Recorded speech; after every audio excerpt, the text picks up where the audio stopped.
We're looping in 12 News reporter Matt Paddock. He has more, about this group and their Rhode Island connection. Matt, what do you know? That's right, Chelsea. According to the group's website, the Rise of the Moors mission is to, quote, educate new Moors and influence their elders. And as 12 News law enforcement analyst Stephen O'Donnell says, this group has been on local law enforcement's radar since the 90s.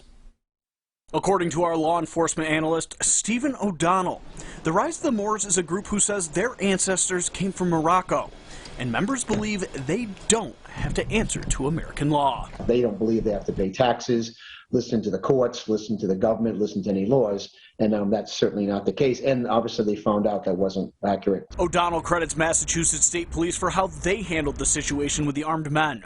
He says this could have been a very different story. History with these type of, and I would call them sovereign citizens groups, they've turned lethal for law enforcement in different places around the country. This luckily didn't turn that way. O'Donnell says this incident isn't unusual, especially after a major economic event like the pandemic. There's been major issues with the economy, or this is the best example of major issue. We just had a pandemic, so the economy turned pretty sour. There's some angry people, and that always spurs some anti-government rhetoric and things like that. And he warns that groups like the Rise of the Moors poses a threat to organizations looking to be recognized. There's a whole indigenous movement out of Rhode Island and other states to be recognized by our government, but they're doing it through a process. They're legally trying to find data, have lawyers, and they're working with the state and federal governments to figure out how they go about living within the rules of this country. We asked O'Donnell about what charges these 11 people could be facing.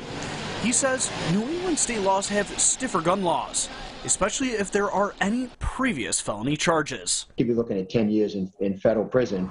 It's called a felon in possession of a firearm. If they're not felons, they might be breaking some other law about carrying a weapon to and from. Some weapons are supposed to be disengaged. They can't be, the ammunition can't be with the firearm. All 11 males arrested today in Wakefield refer to themselves as a militia and state that they adhere to Moorish sovereign ideology. Those suspects are due in court on Tuesday. And reporting in studio, Matt Paddock, 12 News.